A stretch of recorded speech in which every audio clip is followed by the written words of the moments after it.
والدہ بیٹے سے کہتی ہیں کہ اگر تم نے داڑھی رکھی تو تمہیں دودھ معاف نہیں کروں گی، بیٹا کیا کرے اس صورت؟ اللہ اکبر. ہاں یہ بڑی اذیتناک صورتحال ہے. یعنی کہ والدہ اس کو تو خوش ہونا چاہیے کہ میرے بیٹے کے چہرے پر نبی کریم صلی اللہ علیہ وسلم کی سنت سجی ہے، تو مائیں تو یہ چاہتی ہیں کہ ہمارے بیٹے نیک ہوں. بلکہ والدین جیسے بھی ہوں نا عموماً یہ چاہ رہے ہوتے ہیں کہ ہمارے بچے نیک ہوں، اچھے ہوں. بہرحال ایسی مائیں بھی اگر موجود ہیں تو ہم ان کی اصلاح کی بھی دعا کرتے ہیں، ہدایت کی دعا کرتے ہیں. اللہ تعالیٰ ہم سب کو ہدایت پہ رکھے.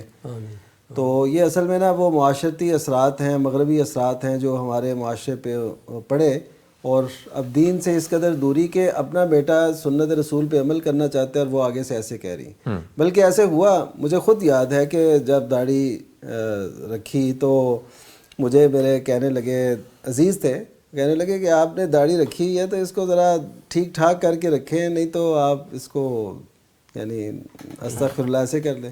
تو یعنی جو نہیں رکھتے ان کو یہ نہیں کہتے کہ آپ کیوں نہیں رکھتے، جو رکھ رہے ہوتے ہیں ان کو مشورے دیتے ہیں، آج یہ آپ ایسے کر لیں، آپ کو ایسی ہے ویسی ہے. تو یہ اصل میں سنت رسول صلی اللہ علیہ وسلم کو، اس کی اہمیت کو نہ سمجھنا ہے معاشرے میں.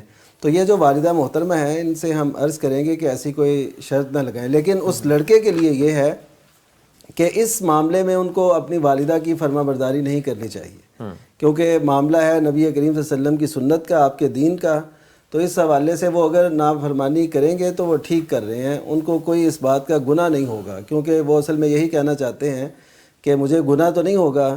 کیونکہ ایک اصول ہے، نبی کریم صلی اللہ علیہ وسلم نے فرمایا کہ لا طاعت مخلوق فی معصیت الخالق، کہ مخلوق میں سے کسی کی بات بھی نہیں مانی جائے گی جب خالق کی نافرمانی ہو رہی ہو. ٹھیک ہے. تو اس وجہ سے وہ انشاءاللہ رکھیں داڑھی. تو انشاءاللہ دعا بھی کریں اللہ تعالیٰ ان کی والدہ کو یہ اچھی سوچ فکر نصیب کرے. اور میں ایک اور بات بھی کہوں کہ انہوں نے کہا والدہ صاحبہ نے کہ میں دودھ معاف نہیں کروں گی. تو دودھ تو اللہ کے حکم سے انہوں نے پلایا ہے، یعنی اللہ کا حکم ہے کہ والوالدات یرضعن اولادہن حولین کاملین، مائیں اپنے بچوں کو 2 سال مکمل دودھ پلائیں. تو یہ تو اللہ کے حکم سے پلایا ہے، تو اس بچے نے تو نہیں کہا تھا، تو وہ ثواب اللہ دے گا. یہ ان کی اپنی ذمہ داری ہے، تو اپنی ذمہ داری کو اب یہ کہے کہ میں معاف نہیں کروں گی، یہ حق ان کو نہیں ہے حاصل. اچھا، یہ واقعتاً یہ بڑی اچھی طرف توجہ دلائی شیخ نے. وہ عموماً سوال بھی آتے ہیں نا ایسے کہ میں دودھ معاف نہیں کروں، اسے طلاق دو، نہیں تو ابھی آج کی بات ہے سنا کہ میں دودھ معاف نہیں کروں گی، نہیں تو تم اس عورت کو طلاق دو.